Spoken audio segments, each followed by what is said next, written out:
Filmed live in Canada, it's Jim's Record Party. Welcome, ladies and gentlemen, to Jim's Record Party. Yes, it is. I'm your host, James. As always, there's so much to say and want to say it all at once, but we're going to take it slow. We're featuring 6 stonking rock albums, ladies and gentlemen. That's all the criteria that we had to meet today. They stonk, these 6 albums. Yes, they do. And we're starting with Grand Funk. You can see their eponymous second album. I'm holding it now, this dramatic red and white shot of our boys all in action here. The collection's a little heavy on the T through Z's this morning. I just happened to be standing at that end of the collection when I pulled these albums, but we'll do this every so often, ladies and gentlemen. We'll pull out another 6 stonking albums, stonking rock albums. Another time, we'll cover the alphabet. These are in alphabetical order, ladies and gentlemen.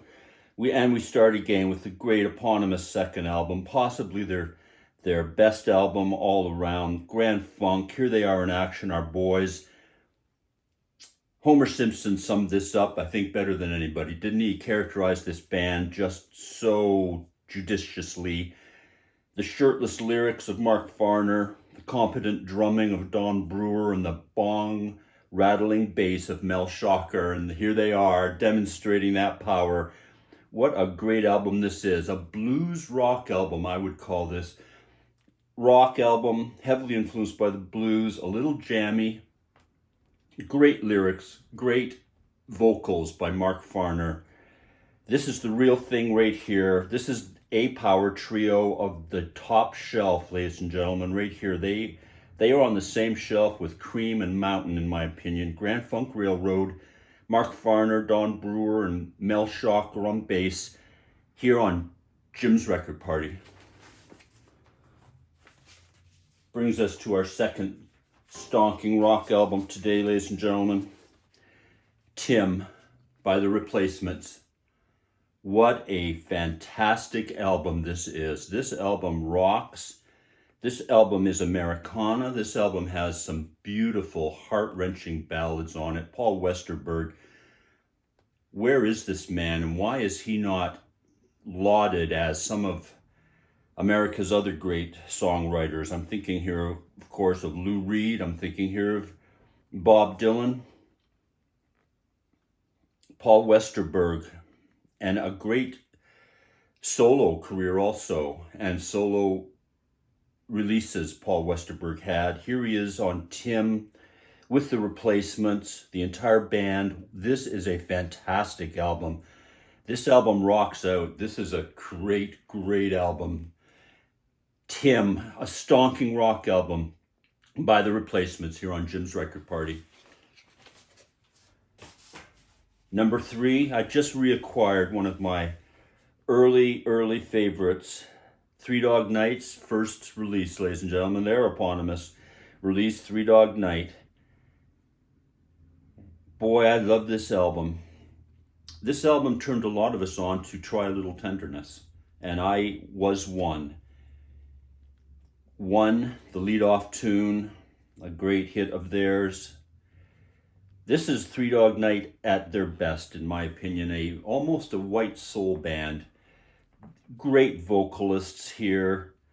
They're not doing novelty songs yet. They haven't turned into the entertainment band that they eventually would. Here they're true to the roots of rock. They're stonking on this album, ladies and gentlemen. It's Three Dog Night's eponymous first album, Three Dog Night. The weight is on this. Heaven is in Your Mind is on this. What a great album, ladies and gentlemen. And Try a Little Tenderness. Three Dog Night here on Jim's Record Party. I guess you recognize this album. I've still got the price sticker on it. This is the re-release of this album. This was originally, I believe, on Decca, was it not? The Who, Live at Leeds. I felt a little guilty buying this album, as there are some, you love the music. Sometimes you don't always love the band or the people, the writers, the singer. There's something that's just a little squinky to you. And this is always a band that has been one for me. But here is an album that rocks out. Yeah, The Who live at Leeds. This is their true character, in my opinion. They're a pop band, equally, I guess I would argue, and a stonking hard rock band, and here they are at their absolute best. The Who live at Leeds.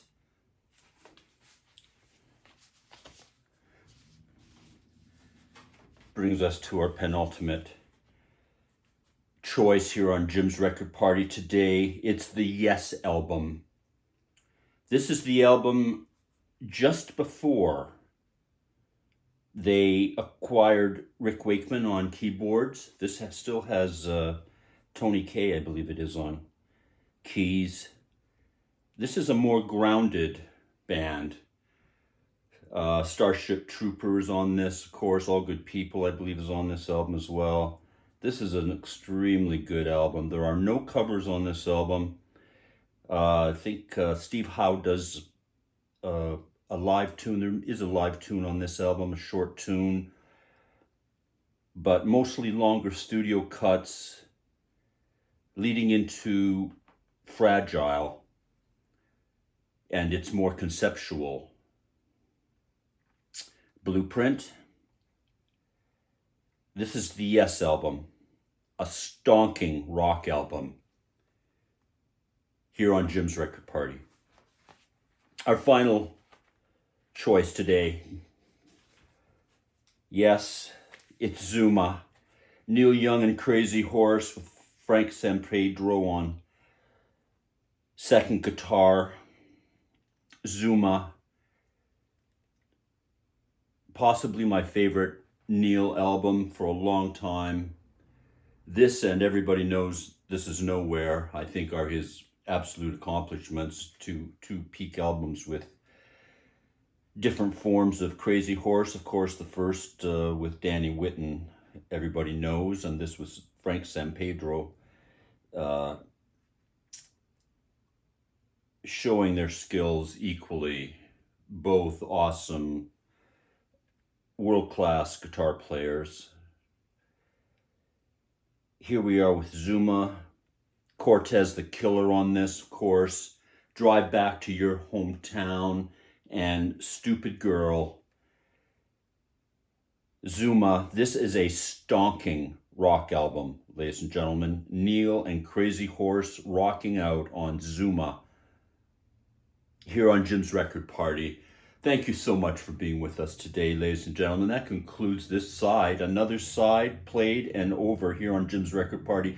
Thank you so much for joining us, and please join us again next week at the same time on this same station. Please comment, like, and subscribe, ladies and gentlemen. Tell your friends and neighbors about Jim's Record Party. My name is James. I'm your host. As always, it's been very nice to have you with us today. Please join us again next week as we look at more great, important, interesting, rare albums here on Jim's Record Party.